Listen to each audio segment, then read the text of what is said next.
Hello, this is a demo to illustrate here one of the online courses offered by Stanford University.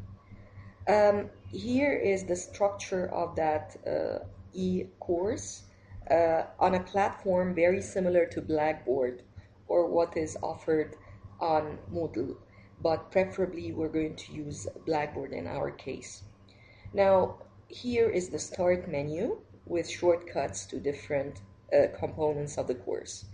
The home page is got the latest announcements, and here it's got shortcuts to social networking platforms and announcements to upcoming quizzes, assignments, and lectures. Now, if we go to the second link, this is a link to the syllabus. This is the course outline. As you can see here, it's divided by week. And here is a list of all the requirements. A list of videos, homework assignments with deadlines, and a list of suggested readings done autonomously, self-paced readings. Now, as you can see here, this is the whole course. Now, the following link here is about the course logistics.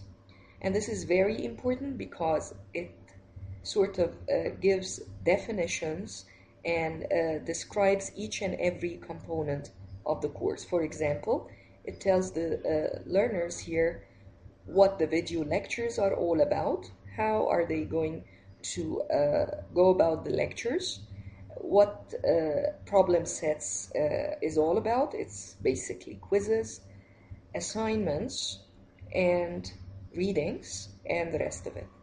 So that's about the course logistics, to give the students an idea here how they're going to basically go about the course, the number of hours, the credit hours, etc., etc. Now, here is another link here, another very important one, which is about frequently asked questions. These are commonly asked questions by the students in the form of Q&A. Predictable questions that would save the instructor here a lot of time answering students' individual questions if they happen to be repeated. Now, that is followed by problem sets, which is another word for quizzes. Now, problem sets here is about quizzes that can simply go together with readings, if you like. So after each and every reading, you can associate it with one of those quizzes, self-tests, where students attend the test and they can maybe take it for more than one time.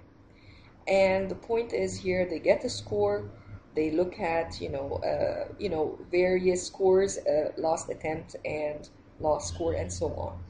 This can be easily tracked by the instructor. These could be graded or non-graded depending on the course structure. Now, that is followed here by another one, which is assignments. Assignments are basically long-term mini projects, if you like. And here again, they go by weeks. So there should be something like one assignment per week with instructions, as you can see here, due dates, and a structure, a template of how it is going to be like. Maybe something about scoring criteria, rubrics, if you like, and if they are like graded or non-graded. In such a case, in such a course, there should be graded assignments, some of which could be auto-corrected if you happen to have objective items, or maybe something that is like correct or incorrect, where you can simply provide a set of maybe an answer key or so, where the computer can help you score. But most of the assignments are scored by the instructor of the course. Video lectures, here is the link, a very pivotal component of the course. Again, by weeks, where there is a course introduction, And this is basically the orientation plus week by week videos. Now, as you can see here, videos should not exceed 15 minutes. All should be down to 5 minutes, 6 minutes, and so on. More than that, that would be rather boring, and it's not such a good idea. Would be heavy in uploads and downloads. Download time is a big deal here in such courses, so you'd better be careful about that. Keep them down to 5 minutes, and as you can see here, different concepts divided here. So each concept around about 5, okay, an average of 8 minutes or so. With each a, video, which is actually a recording of the lecture, if you like, by that instructor giving a lesson. Now there is a PowerPoint presentation in PowerPoint format and PDF format. Some instructors prefer only PDFs just to protect their copyright. There is an interesting feature called subtitling here, and I'm not sure how it works, but I think there are directions here how to set this up, which is a useful feature, especially in English classes, where subtitling may be a good idea, subtitling in English, that is. Last year, we got video downloads, so that's the link to download the videos. This is like another link to the lecture slides or lecture notes in PDF and PowerPoint format. It's like a collection of all under one page. Last but not least is the discussion forums. That is the interaction going on throughout the course between learners among themselves and learners and the instructor. Now here, preferably the forum here is divided up by weeks. If you can have like weekly discussions, one main discussion per week. Round the readings, okay, so post discussions, pre-discussions, and so on. Here there are sub-forums here, a general discussion about questions, feedback, and so on.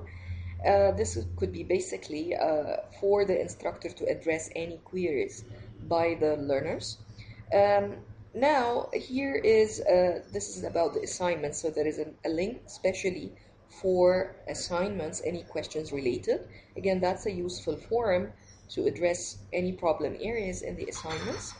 This is the one about quizzes or problem sets, again, specific questions to that. And this one here is about the video lectures, the content of the video lectures. Here it's about corrections, if you want to make any corrections related to any of these components. Finally, there is something to do with study groups. So if you like to divide up your students into smaller groups, and here you can make these groups like closed groups and have discussions among themselves. Finally here, if you like to have any other kind of subforum. So that's basically the structure of a platform here, a virtual learning environment forum, and just a thought on how it should be structured. That's the end of the video.